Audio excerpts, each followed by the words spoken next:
भगवान भागवत भगवान की आरती करेंगे। आप सही भक्तगण अपने अपने स्थान पे खड़े हो जाएंगे। जितने भी भक्तगण पीछे खड़े बैठे हैं वो अपने अपने स्थान पे खड़े हो जाएंगे और भागवत भगवान की आरती करेंगे, अपने जीवन को धन्य बनाएंगे। जय श्री राधे। श्री भागवत भगवान की है आरती, पापियों को पाप से है तारती। श्री भागवत भगवान की है आरती, पापियों को पाप से है तारती। श्री भागवत भगवान की है आरती, पापियों को पाप से।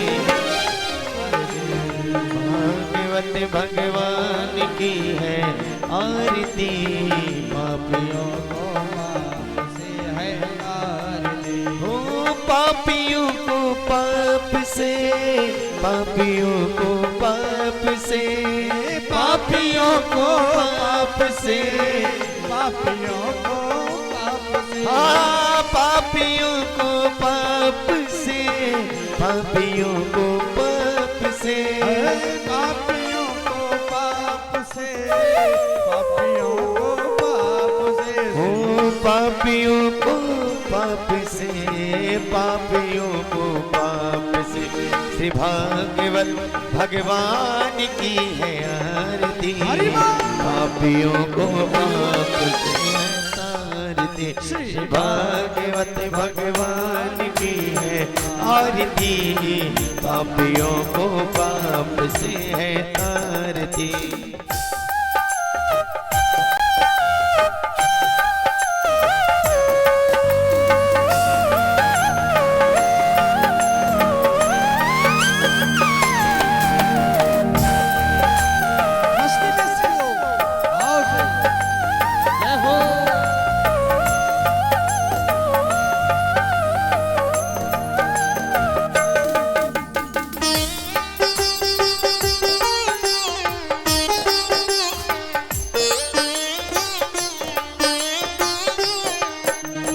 अमर ग्रंथि मुक्ति पंथे, पंचम वेद निराला है, नो ज्योति जगाने वाला है। अमर ग्रंथ ये मुक्ति पंथी, पंचम वेद निराला है, नव जो जगाने वाला है। अमर ग्रंथि मुक्ति पंथे, पंचम वेद निराला है, नो ज्योति जगाने वाला है।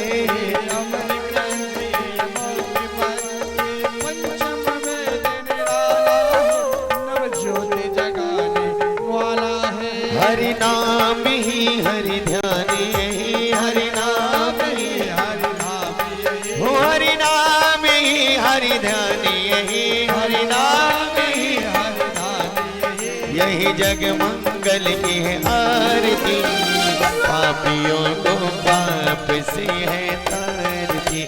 श्री भागवत भगवान की है आरती, पापियों को पाप से है तारती। भागवत भगवान की है आरती, पापियों को पाप से है तारती।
शांति गीत पावन पुनीत पापों को मिटाने वाला है, हर दर्श कराने वाला है।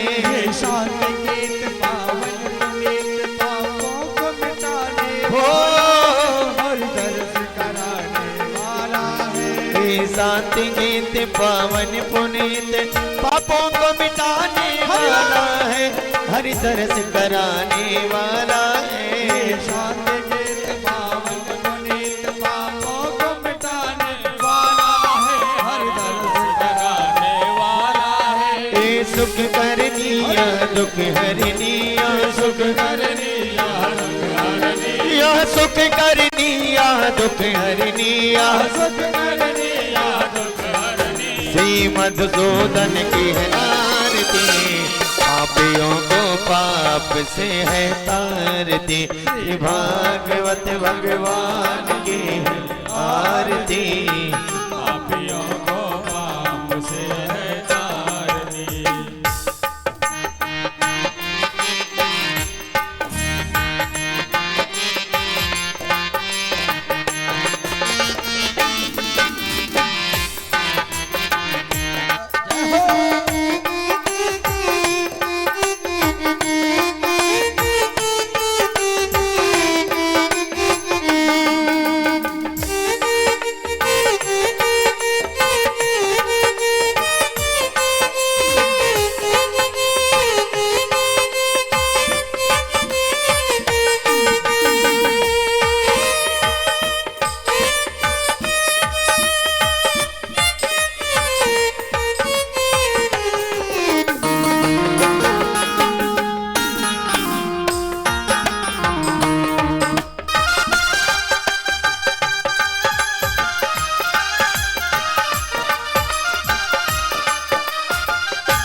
मधुर बोल जग फंदे खोल, सन्मार्गी बताने वाला है, बिगड़ी को बनाने वाला है।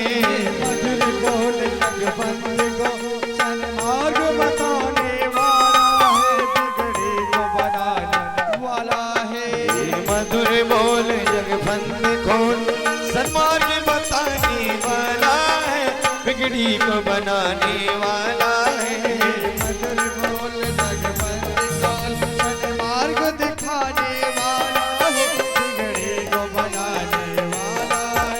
राम ही घनश्याम यही, राम ही घनश्याम यही, हो मेरे राम ही घनश्याम यही, मेरे राम ही मेरे श्याम यही। यही प्रभु की महिमा की आरती, पापियों को पाप से है तारती। श्री भागवत भगवान की है आरती, पापियों को पाप से है तारती।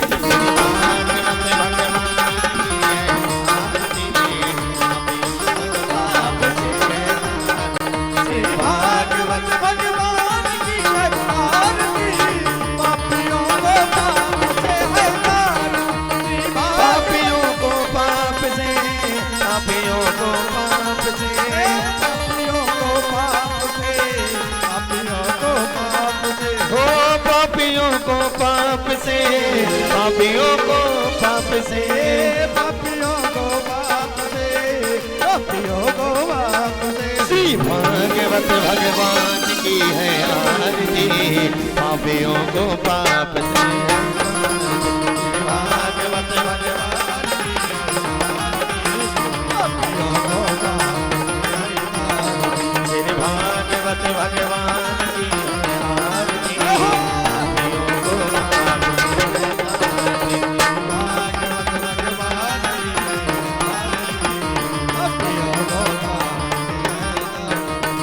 कर्पूर गौरम करुणावतारम संसार सारम भुजगेन्द्रहार सुख वसंतम हृदयारविंदे मम भवानी सहितं नमामि। त्वमेव माता जगता त्वमेव, त्वमेव बन्धो जस्ता त्वमेव।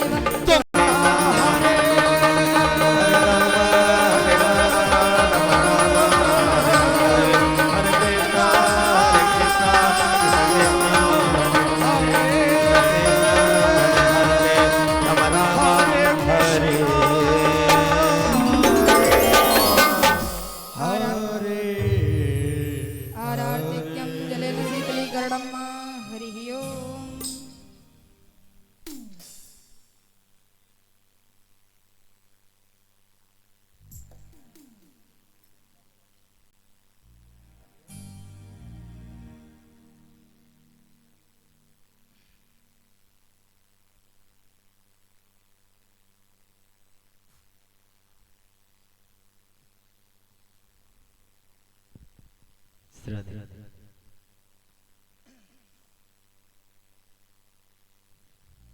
बोले श्री भागवत भगवान की, बोले मां के बिहारी लाल की जय हो। ओम जगनेन जयमय जन्त देवास्थानि धर्माणि प्रथमान्यासन्नाते हनाकं महिमानः सचन्ते यत्र पूर्वे साध्या सन्ति देवाः नाना सुगन्धि पुष्पाणि यथा कालो भवानि च पुष्पाञ्जलिर्मया दत्त गृहाण परमेश्वर मंत्र पुष्पांजलि समर्पयामि। हाथ का अक्षत पुष्प भगवान को समर्पित करें और ध्वनि विस्तार केंद्र से आवाज जहां तक भी जा रही है समस्त भक्तगणों को मैं सूचित कर रहा हूं कि आपसे भक्तगण अपने गृह कार्यों को यथावत रूप से विश्राम देकर के जल्द से जल्द पधारें और कथा का श्रवण पान करके अपने जीवन को कृतार्थ करें। और जो भी भक्तगण खड़े हुए हैं उन सभी से निवेदन है कि अपने यथास्थान पर बैठ करके दिव्य कथा का श्रवण कर अपने जीवन को कृतार्थ करें। जय श्री राधे, जय श्री श्याम, जय श्री राधे श्याम।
बोली गणपति गजानन गणेश भगवान की जय, हनुमान जी महाराज की जय, अयोध्यानाथ भगवान की जय, सद्गुरुदेव भगवान की जय, स्वामी परमहंस महाराज की जय, पूज्य श्री सुखदेव जी महाराज की जय, भागवत भगवान की जय, स्थान देवता की जय, क्षेत्रपाल भगवान की जय, सब संतन की जय, सब भगतन की जय। ओम नमः पार्वती पतये हर हर महादेव।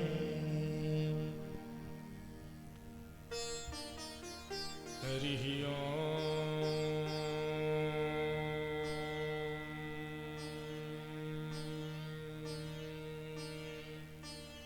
सच्चिदानंद रूपाय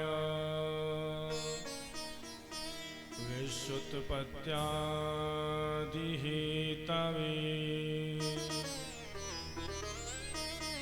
तापत्रये विनाशाय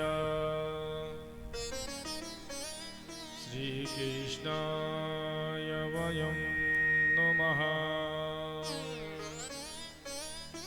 श्रीकृष्णाय वयं नमः। ॐ नमः परमहंसा स्वादितचरणकमलचिन्मकरन्दाय भक्तजनमानस निवासाय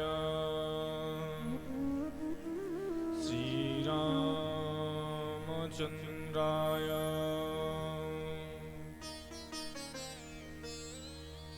ध्येयं सदा परिभवघनं भीष्टदोहम् तीर्थास्पदं शिवविरञ्चिनुतं शरण्यम् भेत्यार्तिहं व्रणतपालभवाब्धिपोतम् वन्दे महापुरुषते शरणारविन्दम्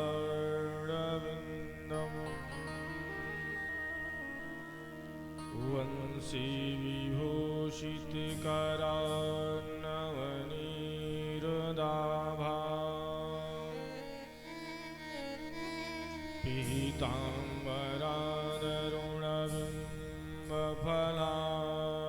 पीताम्बरादरुणबिम्बफलाधरोष्टा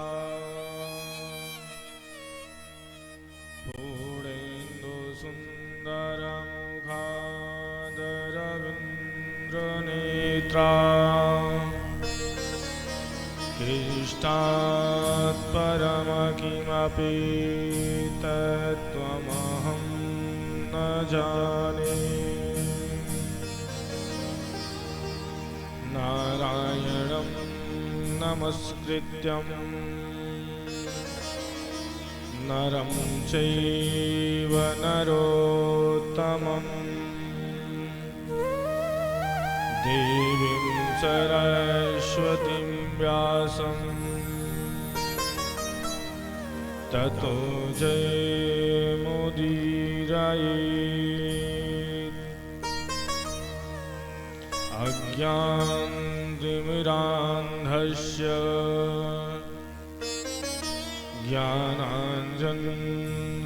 ज्ञानाञ्जनशलाकया चक्षुरुन्मीलितं येन तस्मै श्रीगुरवे नमः तस्मै श्रीगुरवे नमः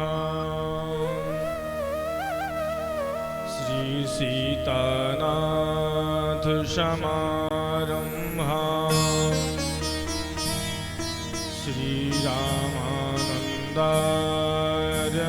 श्रीरामानन्दार्यमध्यमाम्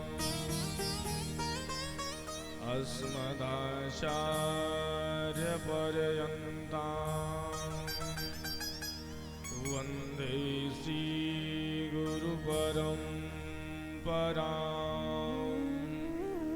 वन्दे श्रीगुरुपरम्पराम्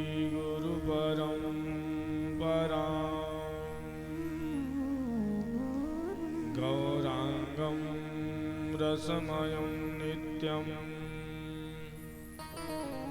रसाचारं रसोत्सुखम्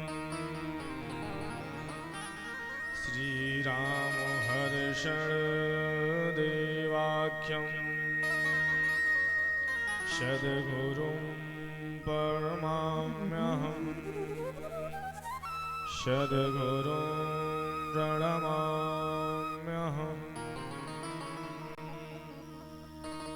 स्वामिन् त्वदीयो शरणाब्जुकीशरौ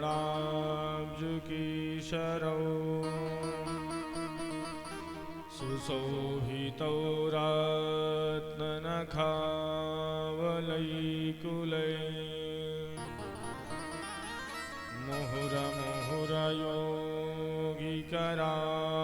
मुहुरमुहुरयोगिकराभिलालितौ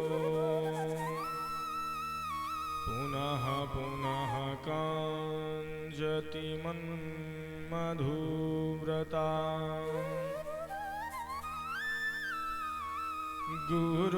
गुरुर्ब्रह्मा गुरुर्विष्णु गुरुर्देवो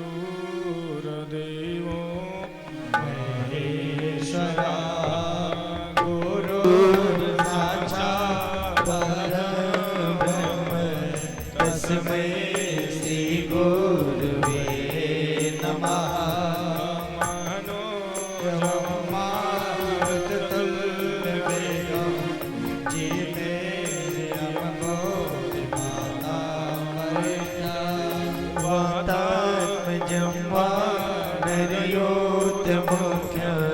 श्रीराम दूतं शरणं प्रपद्ये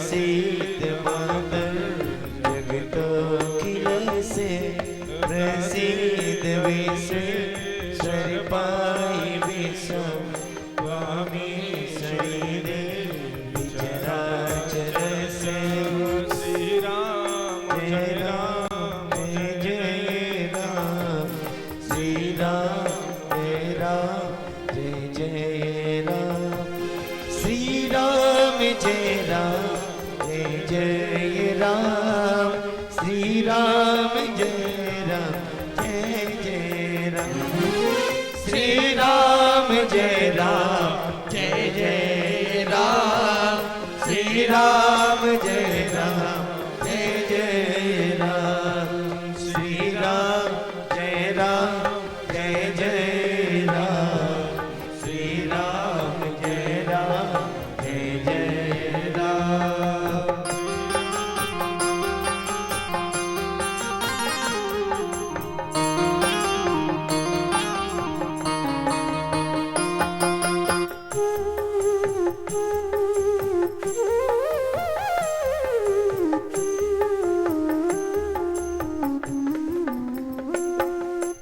दशरथ राज दुलारे राम कौशल्या के प्यारे राम दशरथ राज दुलारे राम कौशल्या के प्यारे राम श्री राम जय जय राम श्री राम जय जय राम श्री राम जय राम जय जय राम श्री राम जय राम जय जय राम श्री राम जय राम जय जय राम श्री राम जय राम जय जय राम श्री राम जय राम जय जय राम श्री राम जय राम जय जय राम श्री राम जय राम जय जय राम श्री राम जय राम जय जय राम श्री राम जय राम जय जय राम श्री राम जय राम जय जय राम श्री राम जय राम श्री राम जय राम श्री राम जय राम जय जय राम श्री राम जय राम जय जय राम श्री राम जय राम जय जय राम श्री राम जय राम जय जय राम श्री राम जय राम जय जय राम श्री राम जय राम जय जय राम श्री राम जय राम जय जय राम श्री राम जय राम जय जय राम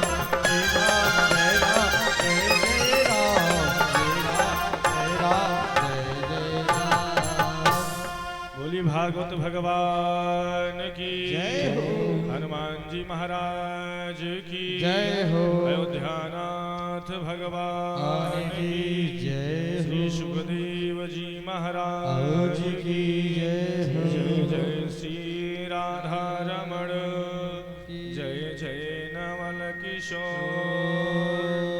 जय गोपी चित चोर प्रभु जय जय माखन चोर कृष्ण कथा की रसिकवर सुनहु देव मति धीर आय सुवासन लीजिए तेज पुंज रघुवीर तेज पुंज मति धीर बोलिए हनुमान जी महाराज की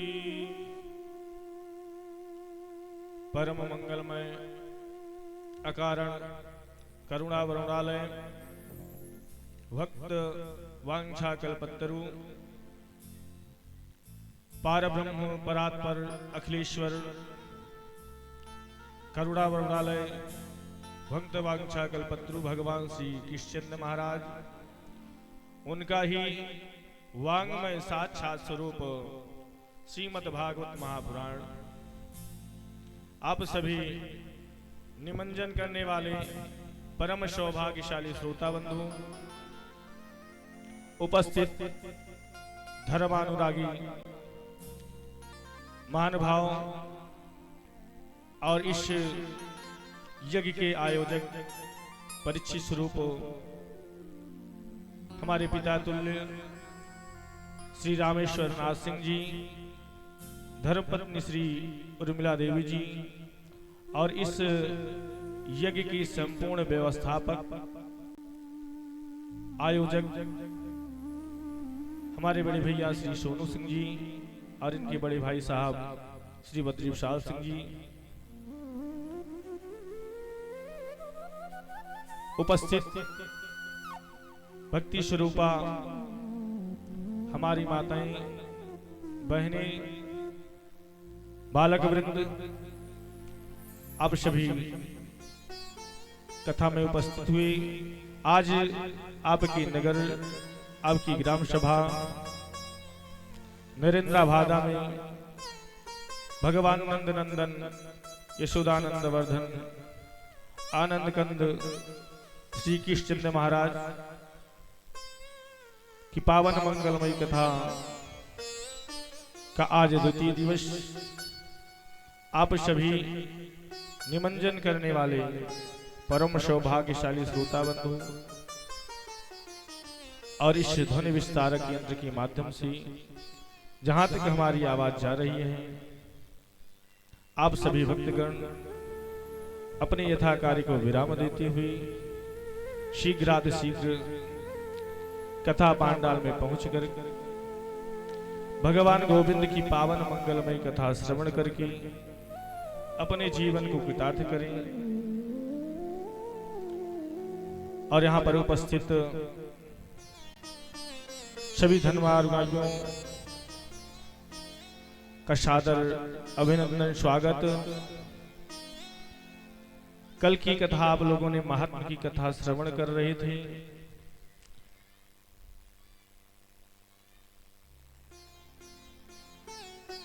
श्री शौनक जी महाराज से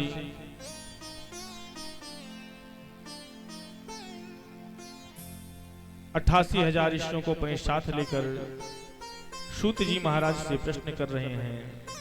अरे प्रश्न करते हैं कि हे सूत जी महाराज, श्रीमद् भागवत सप्ताह ज्ञान यज्ञ की श्रवण करने की विधि 7 दिन कैसे प्रारंभ हुई। यहां तक आप लोगों ने कथा श्रवण किया था। सूत जी महाराज इस शौनक जी के द्वारा इस प्रकार के प्रश्न को सुनकर बड़े प्रसन्न हुए और कहा कि हे ऋषियों, अगर तुम्हारी इस प्रकार से इच्छा है तो आज हम समस्त वेदों का सार सुनाने जा रहे हैं। इस भागवत महापुराण के प्रत्येक अक्षर में हमारे गोविंद भगवान कृष्ण भगवान की श्यामलता समाई हुई है और जिनकी चरण शरण ग्रहण करने मात्र से जीव की तापत्रय समाप्त हो जाते हैं। तो ऐसे गोविंद भगवान की पाद कमलों का ध्यान करते हुए हम आप अपनी वाणी और मन को एकाग्र करते हुए गोविंद भगवान के शरण कमलों में बारंबार प्रणाम करते हैं और भगवान भूत भावन भगवान भोलेनाथ की पावन मंगलमयी कृपा छाया में हम आप बैठ करके भगवान कृष्ण की कथा श्रवण करने का सोसर लाभ प्राप्त कर रहे हैं। और इस दास का भगवान भोलेनाथ के चरणों में बारंबार प्रणाम, हनुमान जी महाराज की चरण कमल में बारंबार प्रणाम, मां शारदे की चरण कमलों में बारंबार प्रणाम। इस दास के कंठ पर विराजमान होकर के भगवान गोविंद की पावन मंगलमयी कथा श्रवण करने का सोच लाभ प्रदान करें।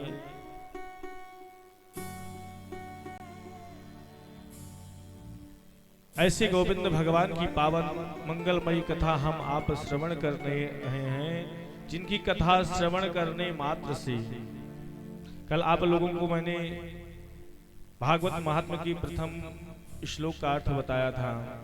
सच्चिदानंद रूपाय विश्वोत्पत्त्यादि हेतवे तापत्रय विनाशाय श्री कृष्णाय वयं नुमः। जो सत्य है, जो चित्त है, जो स्वयं में प्रकाशित स्वरूप है, और आनंद किसके पास है? परमपिता परमात्मा के पास है। संसार में भगवान नाम के अतिरिक्त कुछ भी सत्य नहीं है। और जो पूरे विश्व की उत्पत्ति का कारण है, जो संपूर्ण विश्व का पालन, सृजन और संहार करते हैं, जिनकी पावन चरण शरण ग्रहण करने मात्र से जीव की तापत्रय दैहिक दैविक भौतिक तापा राम राज नहीं कायहू व्यापा, जिनकी चरण ग्रहण करने मात्र से जीव के सारे तापत्रय समाप्त हो जाते हैं। तो ऐसे गोविंद भगवान के पाद कमलों में हम सब मिलकर के बारंबार प्रणाम करते हैं। और सूत जी महाराज कहते हैं कि हे ऋषियों, इस सप्ताह ज्ञान यज्ञ की कथा को सनक सनंदन सनातन सनत कुमार चारों ऋषि कुमारों ने देवर्षि नारद जी को यह सप्ताह ज्ञान यज्ञ सुना करके कथा प्रारंभ किया। श्री शौनक जी महाराज ने प्रश्न किया कि हे महाराज, नारद जी 2 घड़ी से ज्यादा एक स्थान पर टिकते नहीं हैं, केवल 2 गोदोहन काल तक ही वो एक स्थान पर रुकते हैं। तो ऐसे विरक्त संत नारद जी एक स्थान पर बैठ करके कैसे 7 दिन तक कथा को श्रवण किए और कहां सुने और क्यों सुना? आज शौनक जी महाराज सूत जी महाराज से प्रश्न कर रहे हैं और कहते हैं कि हे सूत जी महाराज, हम सारे ऋषियों के ऊपर अपने गुरुदेव भगवान की पावन कृपा की एक पटल डालने की कृपा करें। श्री सूत जी महाराज कहते हैं, हे ऋषियों, एकदाहि विशालायाम चत्वारि ऋषयो मलः सत्संगमार्थं समायाता गृधसूत्र नारदम। एक बार नारद जी बद्रीनाथ धाम विशालापुरी में सनकादिक चारों भाई सत्संग की इच्छा से विचरण कर रहे थे, क्योंकि सत्संग जो है कई लोगों के साथ जब तक श्रोता नहीं उपस्थित होते हैं कथा का आनंद नहीं आता है। ध्यान भजन पूजन एकांत में हो सकता है, परंतु सत्संग एकांत में नहीं हो सकता है। चारों भाई विचरण कर रहे थे, अचानक देवर्षि नारद को देखा, और देवर्षि नारद को देखा तो चारों भाई बड़े प्रसन्न हुए कि आज कोई भगवत रसिक मिला है, आज सत्संग का कुछ और आनंद मिलेगा। नारद जी को देख करके चारों भैया बड़े प्रसन्न हुए, लेकिन जैसे ही नारद जी के करीब आए तो सनकादिकों ने नारद जी का मुखमंडल देखा तो नारद जी का मुखमंडल लटका हुआ था। नारद जी का मुखमंडल कांतिहीन दिखाई पड़ रहा था, और सनकादिकों का जीवन ही है कथा मात्र एक जीवन। भगवान गोविंद की कथा के अतिरिक्त कोई भी कार्य नहीं करते हैं, ये सनकादिकों की विशेषता है। और नारद जी को देखा, नारद जी को देख करके प्रणाम किया और प्रश्न किया, कथम ब्रह्मादीन मुखः कुतस्य चिंता तुरो भवान् त्वरितं गम्यते कुत्र कुतस्य चागमनं तव इदानीं शून्यचिन्तोषि गतवित्तो यथा जनः तवेदं मुक्तसङ्गस्य नोचितं वद कारणम्। हे नारद जी, आपका मुखमंडल इस प्रकार से क्यों लटका हुआ है? क्या कोई दुष्ट कृपण ने तुम्हारा धन चुरा ले गया? क्योंकि संतों का जो धन है भैया उसे कोई चुरा ही नहीं सकता है। और आप ऐसे विरक्त रात संग आप इस प्रकार से मुंह लटकाए टहलेंगे तो संसारियों पर क्या बीतेगी? क्योंकि संसारियों पर जब भैया कष्ट आता है तो लोग संतों के पास, ब्राह्मणों के पास जाते हैं, और संत महात्मा ही इस प्रकार से मुंह लटकाए टहलेंगे तो संसारियों पर क्या व्यतीत होगी? क्योंकि पूज्य गुरुदेव भगवान कहते हैं तरुअर फल नहीं भगत है, नदी न संचय नीरा, पर कारज के कारणे साधु धरा शरीरा। और संतों का, साधुओं का यही कार्य है। साधो जो बहते हुए को साध दे, जो बिगड़े हुए को साध दे, उसी को साधु कहते हैं। और ऐसे बीत रात संक हे नारद जी, अब का इस प्रकार से मुखमंडल लटका हुआ है, क्या मैं अब की चिंता का कारण जान सकता हूँ? सनकादिकों ने नारद जी महाराज से प्रश्न किया कि नोचितम वद कारणम, हे नारद जी आपके दुख का कारण क्या है? देवर्षि नारद ने चारों भाइयों को प्रणाम किया और अपनी समस्या चारों ऋषि कुमारों के सामने प्रस्तुत किया। कहा भैया मैं संसार में सत्संग की इच्छा से विचरण कर रहा था, कहीं बैठ करके भगवत भक्तों के बीच में गोविंद भगवान की पावन मंगलमयी कृपा से कथा श्रवण करने का सोसर लाभ प्राप्त होगा। पर मैंने पूरे संसार में भ्रमण किया, सारे तीर्थों में भ्रमण किया, लेकिन आज नारद जी भैया कह रहे हैं कि सत्संग का आनंद नहीं प्राप्त हुआ। नारद जी सनकादिकों से कहते हैं भैया पुष्करम चा प्रयागम चा काशीं गोदावरीं तथा हरि क्षेत्रम कुरुक्षेत्रम श्रीरंगम सेतुबंधनम एवामादिषु तीर्थेषु भ्रममाणयितस्तथा। और नारद जी ने कहा भैया जब मैंने सारे भूमंडलों का भ्रमण किया तो मुझे कोई भगवत रसिक भक्त नहीं प्राप्त हुआ। तो मैंने विचार किया कि चलते हैं संतों के पास, ब्राह्मणों के पास बैठ करके भगवान का सत्संग करेंगे, हो सकता है संभवतः हमको शांति की प्राप्ति हो जाए। और जैसे ही देवर्षि नारद जी संतों ब्राह्मणों के पास गए तो संतों ब्राह्मणों को देखते हैं इस कलिकाल के जितने संत महात्मा हैं,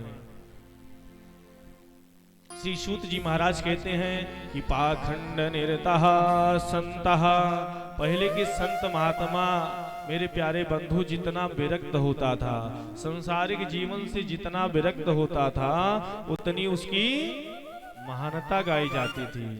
लेकिन आज की इस कलिकाल में जितना धन वैभव संपन्न संत ब्राह्मण हैं उतना उनका वैभव गाया जा रहा है।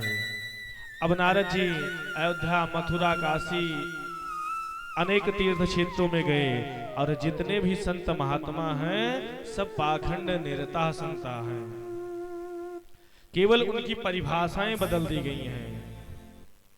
कि अभी माघ मेला का पर्व चल रहा था सुंदर, और हमारे बाबू साहब कहते कि महाराज जी हम कल्पवास के लिए आ रहे हैं, कोई विरक्त संत का आश्रम बता दीजिए जहाँ पर हम 1 महीना बैठ करके भगवान का भजन कर सकें, संध्या पूजन कर सकें।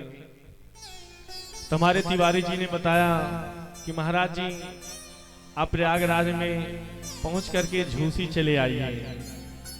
अरे झूसी में त्यागी जी महाराज का बंगला है। अब नाम क्या है? त्यागी जी महाराज है। अब त्यागी का मतलब है कि सांसारिक वस्तुओं को सेवन नहीं करते हैं, संसार से विरक्त हैं। और हमारे तिवारी भैया पहुंचे तो वहां से हमको टेलीफोन किया कि महाराज आप उन्हें बताया कि त्यागी जी महाराज बड़े विरक्त संत हैं और यहाँ पर तो बंगले की गिनती नहीं है, किस बंगले में प्रवेश किया जाए। तो हमने कहा भैया जब त्यागी जी महाराज की इतने बंगले हैं, आप प्रवेश नहीं प्राप्त कर पा रहे हैं तो आगे और थोड़ा चले जाइए। हमारे श्री 1008 श्री बाल ब्रह्मचारी जी महाराज का आश्रम है। और हमारे तिवारी भैया ब्रह्मचारी जी महाराज के आश्रम पे पहुंचते हैं तो वहां देखते हैं वहां पर सीधा स्पष्ट शब्दों में लिखा है पुरुष प्रवेश वर्जित है। केवल माताओं के वस्त्र सुखाए जा रहे हैं और इतने बच्चे हल्ला शोर कर रहे हैं कि जिनकी गणना नहीं की जा सकती है। तिवारी जी ने फिर हमको टेलीफोन करके बताया कि महाराज जी ये तो विचित्र ब्रह्मचारी जी हैं, लिख रहे हैं 1008 श्री। मैंने कहा भैया आगे आओ थोड़े चले जाइए, बासुकीनाथ मंदिर के पास हमारे मौनी जी महाराज का आश्रम लगा हुआ है। अब मौनी जी महाराज मतलब मौनी का मतलब है मौन धारण करते बोलते ही नहीं है, लेकिन महाराज जी की विशेषता क्या है? जहां पहुंचेंगे वहीं दंगा हल्ला शोर मचा देंगे। इस प्रकार से इस कलयुग में संतों की इस प्रकार से दुर्दशा हो रही है। वस्त्र तो पहने हैं संत का, लेकिन काम क्या है?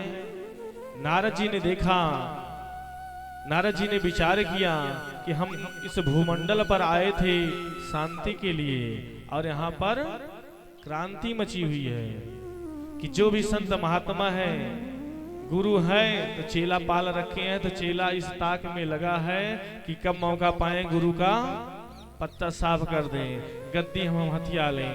इस प्रकार से नारद जी ने देखा, क्योंकि हमारे पूज्य गुरुदेव भगवान कहते हैं कि श्रीमन नारायण नारायण नारायण, श्रीमन नारायण नारायण नारायण, श्रीमन नारायण नारायण नारायण, श्रीमन नारायण नारायण नारायण, भज मन नारायण नारायण नारायण, भज मन नारायण नारायण नारायण, श्रीमन नारायण नारायण नारायण, श्रीमन नारायण नारायण नारायण, लक्ष्मी नारायण नारायण नारायण,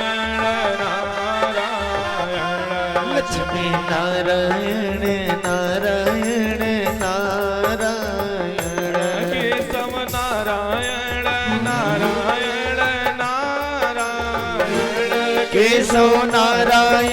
नारायण नारायण, केशव नारायण नारायण नारायण, श्रीमन नारायण नारायण नारायण, श्रीमन नारायण नारायण नारायण, भजमन नारायण नारायण नारायण, श्रीमन नारायण नारायण नारायण। और हमारे पूज्य गुरुदेव भगवान कहते हैं भैया कलयुग के बाबा लोग कैसे हो गए हैं कि आजकल के साधु पंडित कांधे धरे बंदूक, भैया कांधे धरे बंदूक, आजकल के साधु पंडित कांधे धरे बंदूक, भैया कांधे धरे बंदूक, राम नाम कै गोला छोड़े, हो गोला छोड़े भागी जाई यमदूत श्रीमन नारायण नारायण नारायण श्रीमन नारायण नारायण नारायण भज मन नारायण नारायण नारायण भज मन नारायण नारायण नारायण केशव नारायण नारायण नारायण केशव नारायण नारायण नारायण। क्योंकि हमारी आपकी प्रवृत्ति भी इस प्रकार से हो गई है, जब तक बाबा जी का प्रोटोकॉल नहीं चलता है ना, तो हम लोगों की दृष्टि भी बाबा को सिद्ध कोटि की नहीं समझते हैं। और हमारे भारतीयों की ये विशेषता है, जब तक संत महात्मा का दो चार दौरा विदेशों का नहीं होता है ना, तब तक हम आप उनको सिद्ध कोटि का नहीं समझते हैं।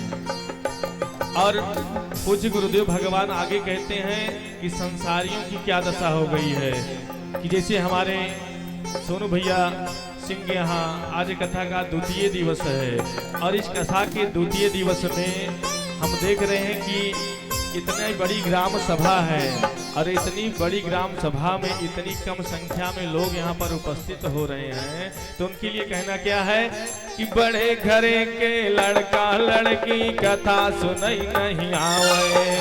बड़े घरे के लड़का लड़की कथा सुने नहीं आवे। भैया कथा सुने नहीं आवे। भैया कथा सुने नहीं आवे।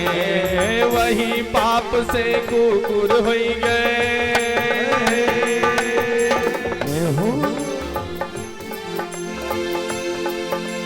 वही पाप से कुकुर हो गए, घर घर डंडा खाए श्रीमन नारायण नारायण श्रीमन नारायण नारायण नारायण भज मन नारायण नारायण नारायण केशव नारायण नारायण नारायण केशव नारायण नारायण नारायण बदरी नारायण नारायण नारायण बद्री नारायण नारायण नारायण राम नारायण नारायण नारायण राम नारायण नारायण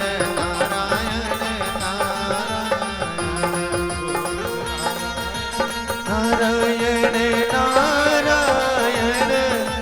नारायण नारायण नारायण नारायण श्रीमन नारायण नारायण श्रीमन नारायण नारायण नारायण श्रीमन नारायण नारायण नारायण। बोलिए भागवत भगवान की जय हो। तो कलयुग में संत महात्मा किस प्रकार से है भैया, कि जब तक प्रोटोकॉल बाबा जी का नहीं चलेगा तब तक नहीं। और हमारे पूज्य गुरुदेव भगवान तो लिखते हैं कि जाके नख यारो जटा विशाला, जागे नख अरु जटा विशाला पापस प्रसिद्ध कलिकाला सोई तापस प्रसिद्ध कलिकाला जाके नख अरु जटा विशाला तापस प्रसिद्ध कलिकाला जाके नख अरु जटा विशाला तापस प्रसिद्ध कलिकाला प्रसिद्ध कलिकाला। तो इस काल कलिकाल में बड़ी बड़ी जटाएं हो, बड़े बड़े नाखून हो, वही सिद्ध कोटि की महात्मा दिखाई पड़ रहे हैं। और काम क्या है कि आप अगर उनके अंदर प्रवेश करके देखेंगे तो आप प्रणाम नहीं करेंगे। हम किसी संत की बुराई नहीं कर रहे हैं, क्योंकि कलिकाल का प्रभाव इस प्रकार से देखा जा रहा है। और गोविंद भगवान ने हमें आपको मनुष्य तन दिया। कल भी आपको कथा में हमने आपको सुनाया कि यह तन गोविंद भगवान ने दिया, तो हम आप केवल विषय में विरक्त होते चले जा रहे हैं। यह तन कर फल विषय न भाई, और स्वर्ग स्वल्प फल और सुखदाई। यह तन हमें आपको गोविंद भगवान ने दिया है तो केवल प्रभु नाम संकीर्तन करने के लिए, भजन के लिए दिया है। और नारद जी ने देखा कि सारे तीर्थों का जब भ्रमण किया भैया, तो सारे तीर्थों में शांति की जगह पर क्रांति मची हुई है। अब नारद जी का काम क्या है कि प्रभु नाम संकीर्तन करना। तो नारद जी ने विचार किया कि संतों की इस प्रकार से दुर्दशा हो गई है, तो चलते हैं गृहस्थों के यहाँ।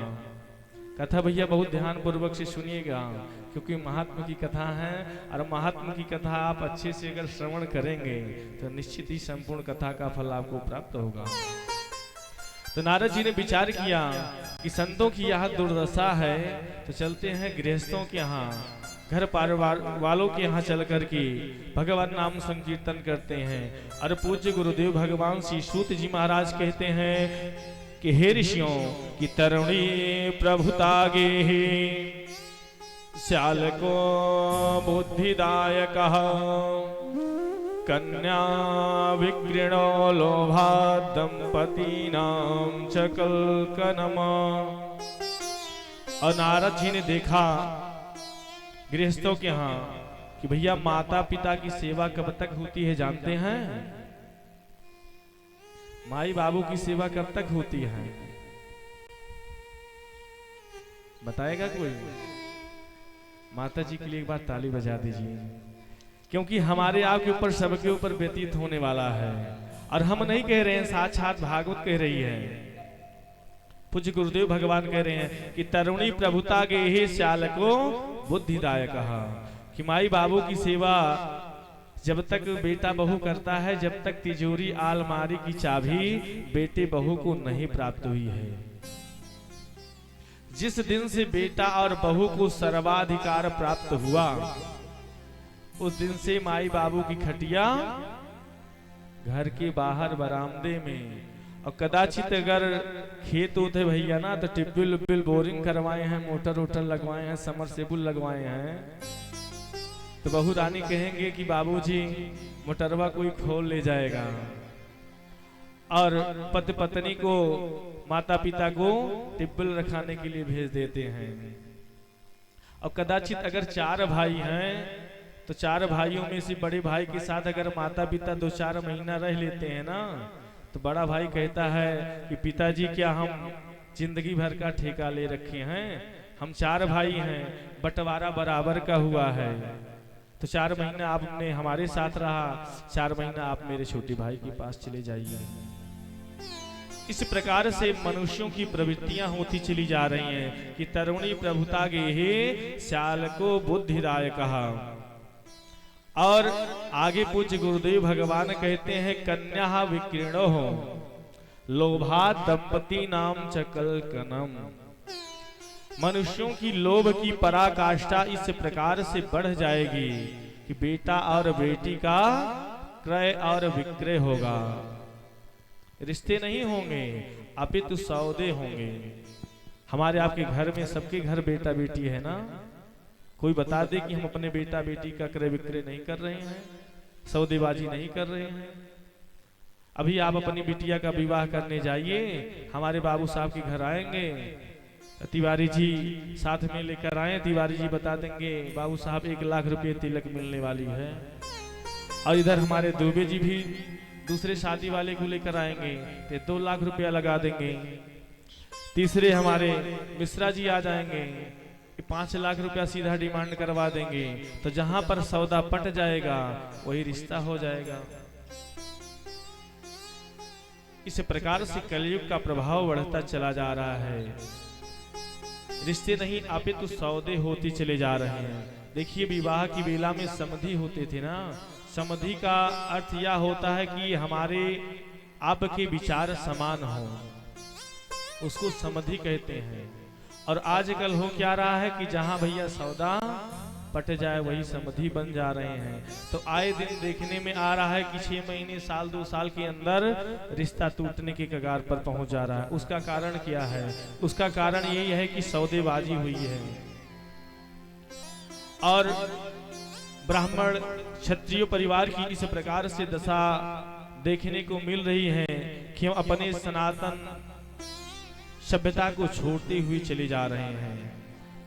और पूज्य गुरुदेव भगवान श्री गोस्वामी तुलसीदास जी महाराज लिखते हैं कि शूद्र दुजन उपदेश ही जाना, शूद्र दुजन उपदेश ही जाना, मेली जने ले ही कुदाना, मेली जने ले कुदाना, मेली जने ले कुदाना। ब्राह्मण और क्षत्रिय परिवार में देखेंगे धर्म की क्या दशा होती चली जा रही है। और शूद्र वर्ग में आप देख रहे हैं यज्ञोपवीत धारण करके टहलते मिलेंगे, आपको व्यास मंच पर सुशोभित होकर के दान ले रहे हैं, दान नहीं कुदाना ले रहे हैं।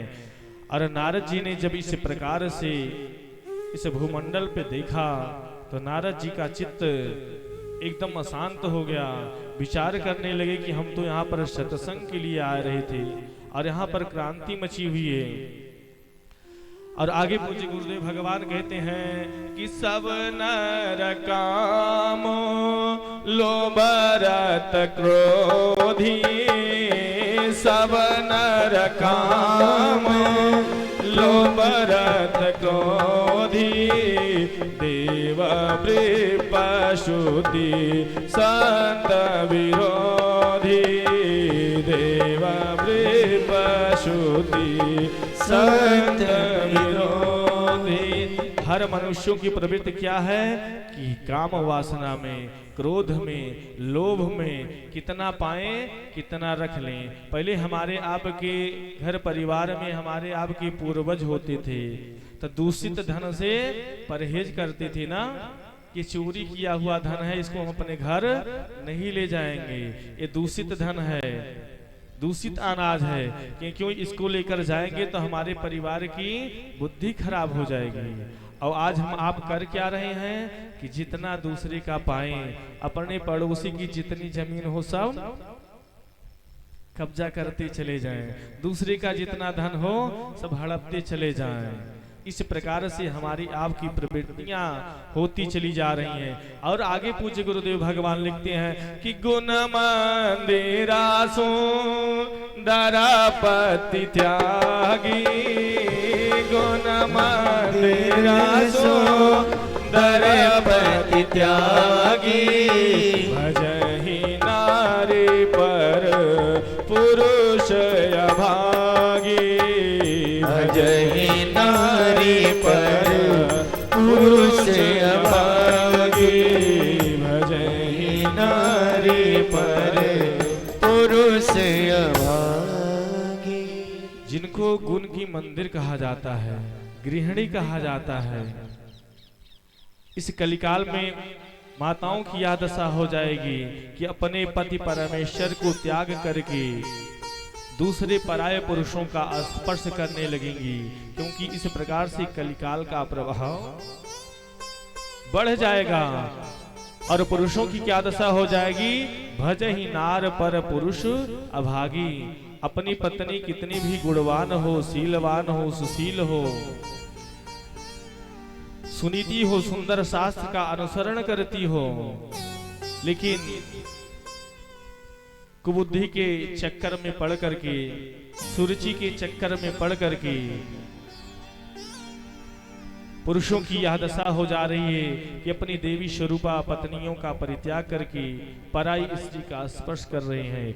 अब नारद जी ने जब इस प्रकार से दृश्य को देखा तो अब इनसे रहा नहीं गया और नारद जी ने विचार किया कि मैंने सारे तीर्थों का भ्रमण किया, लेकिन अभी वृंदावन धाम की तरफ मैंने प्रवेश नहीं किया।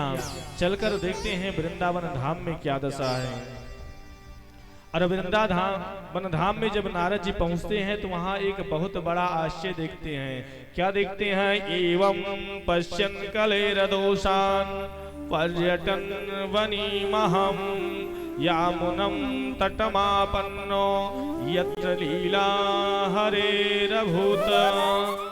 अरे नारद जी ने विचार किया कि हमारे गोविंद भगवान इस यमुना माता के पावन पुनीत तट पर अपनी संपूर्ण लीलाओं का स्मरण किया है, और निश्चित ही यमुना जी के पावन तट पर जाकर के वृंदावन धाम में निश्चित ही मुझे सत्संग की प्राप्ति होगी। क्योंकि अन्य जगह पर सारे तीर्थों में नारद जी ने भ्रमण किया, लेकिन ये मनुष्यों की भैया दशा बड़ी खराब हो गई है कि सौभागिनी माताएं जो है श्रृंगार त्याग दिए हैं। पूज्य गुरुदेव भगवान लिखते हैं कि सौभागिनी विभूषण हीना, सौभागिनी विभूषण हीना, विधवन के श्रृंगार नवीना, विधिवन के श्रृंगार नवीना।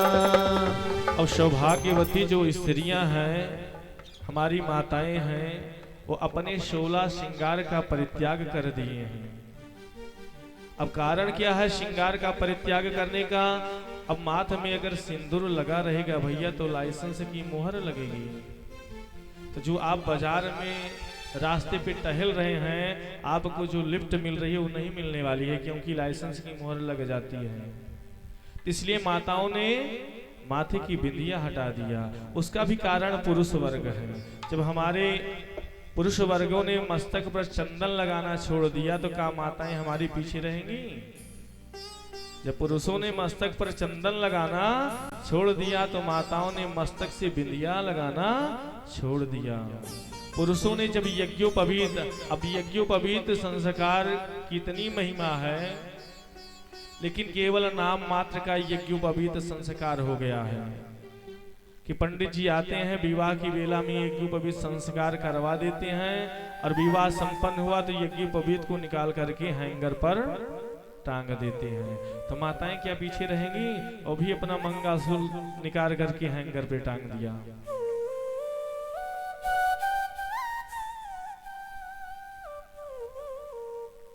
मनुष्यों की इस प्रकार से प्रवृत्ति होती को देख करके नारद जी का मन बड़ा विचलित होने लगा। और वृंदावन धाम में पहुंचे तो वृंदावन धाम में देखा कि एक खिन्न मना नवयुवती स्त्री अपनी आंखों से अश्रुपात कर रही है, और उसी माता के सामने दो बुढ़े अचेतन अवस्था मतलब बेहोशी की अवस्था में पड़े हुए हैं। अनेकानेक देवियां उस देवी को घेर करके बैठी हैं, कोई पंखा कर रही हैं, कोई उनके कष्ट का निवारण कर रही है। अब नारद जी ने देखा कि नवयुवती देवी रो रही है। इसके रोने का कारण मैं जान सकता हूँ, क्योंकि संतों का हृदय नवनीत समाना बताया गया है।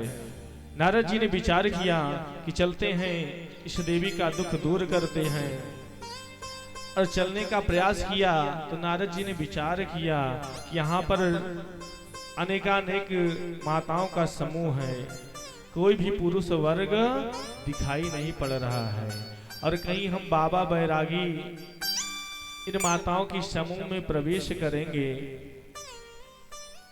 तो कहीं ये माताएं ऊट पटांग कुछ बोल न दे कि हे बाबा यहाँ पर माताओं का समूह है, तुम बाबा बैरागी क्यों यहाँ पर घुसे चले आ रहे हो। नारद जी ने चलने का प्रयास किया, लेकिन मन में एक आशंका हुई, और चल करके नारद जी सीधा रुक गए कि बिना बुलाए बिना मतलब के नहीं जाना चाहिए।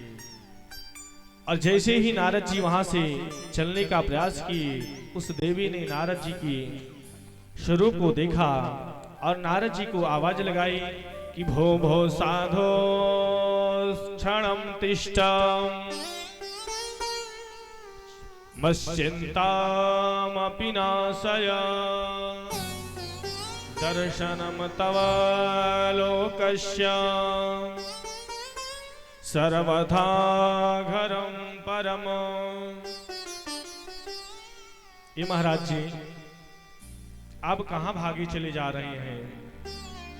आप जैसे संतों के दर्शन से ही जीव का तापत्रय समाप्त हो जाता है।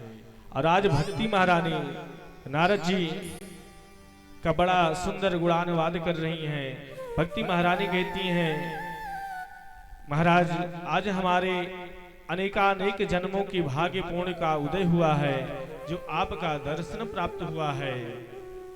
नारद जी आज सनकादिकों चारों भाइयों से कहते हैं, भैया जब उस देवी ने मुझे इस प्रकार से बुलाया तो मैं उस देवी के पास गया और उस देवी के पास जाकर के मैंने प्रश्न किया कि हे देवी जी, काशी तुम कौन हो? का भीमौ। और ये जो दोनों बुढ़े आपके सामने अचेतन अवस्था में पड़े हैं, का इमा, ये कौन आपके लगते हैं? वद देवी सविस्तारम स्वस्य दुखस्य कारणम। हे देवी, अपने दुख का कारण विस्तार पूर्वक से कहने की कृपा करिए। भक्ति महारानी ने देखा कि देवर्षि नारद जी आज भक्ति महारानी का परिचय प्राप्त कर रहे हैं, तो भक्ति महारानी ने कहा कि हे महाराज, अहम भक्ति रीति ख्याता इमो में तनयो मतो ज्ञान वैराग्य नामानो काल योगे नजर जरो काल योगे नजर जरो। भक्ति महारानी ने कहा कि महाराज, मेरा नाम भक्ति है और यह दोनों जो बुढ़े मेरे सामने अचेतन अवस्था में पड़े हैं, ये मेरे दोनों पुत्र हैं। इनका नाम क्या है? ज्ञान और वैराग्य। लेकिन इस कलयुग के प्रभाव से इनकी यह दुर्दशा हो गई है। माता जी तो नवयुवती हैं, माता जी नवयुवती हैं और दोनों बेटे बुढ़े बुढ़ापा को प्राप्त हो गए हैं। भक्ति महारानी ने कहा कि महाराज, मैं दक्षिण भारत में पैदा हुई, कर्नाटक में बड़ी हुई, महाराष्ट्र आदि प्रदेशों में मेरा बड़ा खूब सत्कार हुआ। कई प्रदेशों में पाखंडियों के द्वारा मुझे बड़ी पीड़ा को सहन करना पड़ा और जहां इस प्रकार से पाखंडियों से खंडित होकर के मुझे बहुत पीड़ा हुई, तो सारे प्रदेशों को त्याग करके मैं इस वृंदावन के पावन धाम में पहुंची और वृंदावनम पुनः प्राप्य नवनीनैव रूपणे। वृंदावन में की विशेषता है कि आज भी भक्ति महारानी वहां पर नृत्य करती हैं। और जैसे ही भक्ति महारानी वृंदावन धाम में पहुंची, नव यौवना को प्राप्त हो गई। लेकिन भक्ति महारानी नव यौवन को प्राप्त हुई, लेकिन इनके दोनों बुढ़े बच्चे थे, इनको वही जर्जरा स्थिति बनी हुई है। भक्ति महारानी ने कहा कि हे नारद जी, अगर इसी प्रकार से हमारे दोनों पुत्रों की स्थिति बनी रहेगी तो मैं इस स्थान को त्याग करके विदेश का गमन कर जाऊंगी। तो नारद जी ने कहा भक्ति महारानी से कि मैया, कि आजकल सारे तीर्थों का ध्यान वृंदावन धाम की तरफ है और वृंदावन धाम छोड़कर के आप विदेश को चली जाएंगी तो संसारियों पर क्या व्यतीत होगी। नारद जी ने सारे स्थिति को एक ही क्षण में जान लिया और विचार किया कि भक्ति ज्ञान वैराग एक दूसरे की भैया पूरक हैं। जैसे किसी व्यक्ति को भूख लगी हो बहुत भूख लगी हो तो भूखे व्यक्ति जब भोजन करने बैठता है तुझको एक इस ग्रास में तुष्टि पुष्टि और क्षुधा निवृत्ति होती है। मतलब एक ग्रास में 3 चीजें प्राप्त होती है ना, वो खाएगा तुष्टि होगी, पुष्टि होगी मतलब आत्मा उसकी संतुष्ट होगी, और इंद्रियों में बल आएगा। मतलब एक साथ 3 क्रियाएं प्राप्त होती हैं। तो नारद जी ने विचार किया कि भक्ति और ज्ञान वैराग एक दूसरे के पूरक हैं, और जैसे कि हमारा आपका गोविंद भगवान की चरणार बिंद में हमारा आपका प्रेम बढ़ेगा। देखिए, जब तक हम आप भक्ति नहीं करेंगे तब तक भगवान की चरणार बिंद का स्मरण नहीं कर पाएंगे। हमारे आपके अंदर श्रद्धा होगी, श्रद्धा उत्पन्न होगी तो भक्ति महारानी का प्रवेश हो गया।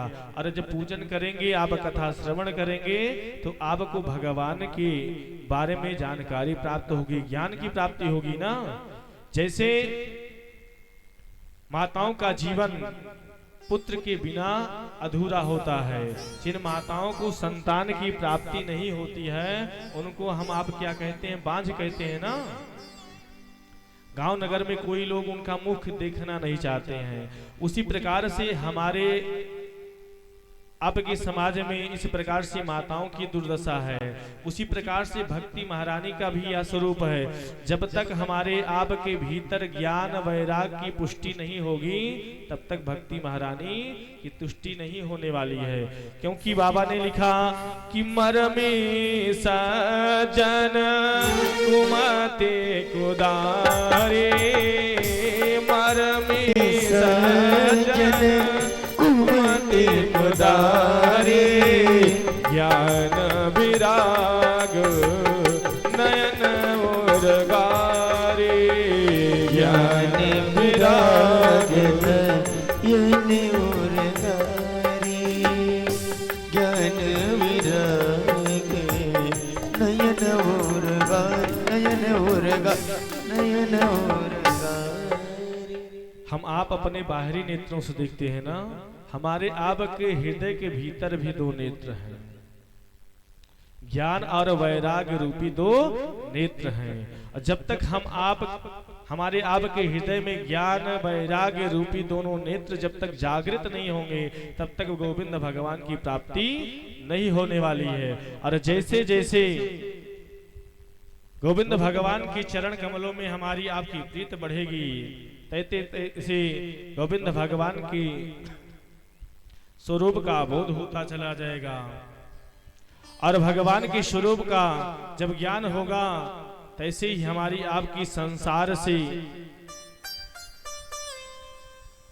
आसक्ति छूट जाएगी। और जब गोविंद भगवान की चरण कमल में ध्यान प्रेम बढ़ जाएगा, संसार से आसक्ति छूट जाएगी। हमें आपको मालूम पड़ जाएगा कि संसार जो हमें आपको दिखाई पड़ रहा है या नाशवान है, असत्य है। और जब हमें आपको यह ज्ञात हो जाएगा स्वतः हमें आपको वैराग्य हो जाएगा। हम आप श्रीमद् भागवत महापुराण संहिता ज्ञान यज्ञ की कथा सुन रहे हैं ना, तो भागवत है क्या? भागवत का अर्थ है क्या? भा का अर्थ है भक्ति। पहला क्रम क्या है? भक्ति। प्रथम भगति संतन कर संगा, दूसर रति मम कथा प्रसंगा। तो भा का अर्थ है भक्ति, गा का अर्थ है ज्ञान। जब आप भक्ति करना प्रारंभ करेंगे, संतों ब्राह्मणों का संग करना प्रारंभ करेंगे, तो भगवान के स्वरूप का हमें आपको ज्ञान होगा। और जब ज्ञान होगा तो ज्ञान के बाद भैया कौन अक्षर आता है? भागा वाह वाह वाह जब आएगा, जब ज्ञान हो जाएगा तो हमें आपको स्वतः वैराग्य हो जाएगा कि भैया इस संसार केवल यहाँ पर कि जिंदगी भर गधे की तरह हम कमाते कमाते अपने पूरे परिवार का भरण पोषण करते रहे। और बुढ़ापा आया, जब तक शरीर में बल पौरुष था खूब मालपुआ 56 भोग रबड़ी खूब खिलाई गई। और जब शरीर में बल पौरुष समाप्त हुआ तो कोई पूछने वाला नहीं है। अक्सर हम लोग सुनने में आता है कि बेटा कहता है अपने पिता से कि हमारे लिए आपने जीवन में किया क्या। आप गधे को भी देखे होंगे ना, पूरे जीवन अपने मालिक के लिए कितना निस्वार्थ भाव से सेवा करता है ना, लेकिन गधे को कभी मालिक के द्वारा पुरस्कार मिलते आप लोग देखे हैं? मालिक जब गधे को पुरस्कार देता है केवल 2-4 डंडे ही देता है। उसी प्रकार से हमारी आपकी संसारियों की प्रवृत्ति है कि जिस बेटे के लिए, जिस बेटी के लिए, जिस परिवार के लिए, जिस समाज के लिए हमने अपना पूरा जीवन समर्पित कर दिया, आज वही बेटा बहू कहता है कि पिताजी आपने हमारे लिए किया क्या। नारद जी ने देखा और हमारा आपका भैया इस भागवत महापुराण कथा श्रवण करने का मुख्य उद्देश्य यही है कि जब तक हमारे आपके हृदय में भक्ति महारानी पुष्टि नहीं होंगी, क्योंकि बाबा लिखते हैं कि निर्मल मन जाना सो मोहि पावा, निर्मल मन जन सो मोहि पावा, मोहि कपट छल छिदन भावा, मोहि कपट छल छिद्रन भावा। जब भक्ति महारानी हमारे आपके हृदय में प्रवेश कर जाएंगी तो गोविंद भगवान अपना वैकुंठ लोक छोड़ करके अपनी प्रियतमा प्राण बल्लभा को ढूंढते ढूंढते आपके हृदय में स्वतः प्रवेश कर जाएंगे। तो भा का अर्थ है भक्ति, गा का अर्थ है ज्ञान और वा का अर्थ है वैराग्य। वैराग्य तभी हमें आपको होगा जब हमको आपको वास्तविक स्वरूप का ज्ञान हो जाएगा कि संसार ये नाशवान है, असत्य है। तब हम आपको तुरंत सांसारिक विषयों से आसक्ति हमारी आपकी समाप्त हो जाएगी, हमारे आपके जीवन में त्याग आ जाएगा। भागवत का अर्थ समझ में आया?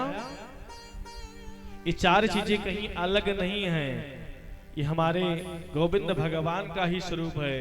क्योंकि पूज्य गुरुदेव भगवान बताते हैं कि गोविंद भगवान हमारे कृष्ण कन्हैया की 4 सुंदर विश्लेषण है। जिसे भागवत में 4 शब्द है ना, तो भगवान की 4 विश्लेषण है। पहला विश्लेषण है कि हमारे गोविंद भगवान हमारे श्री रामलला जी सरकार अजन्मा है, भगवान जन्म नहीं लेते हैं। कैसे?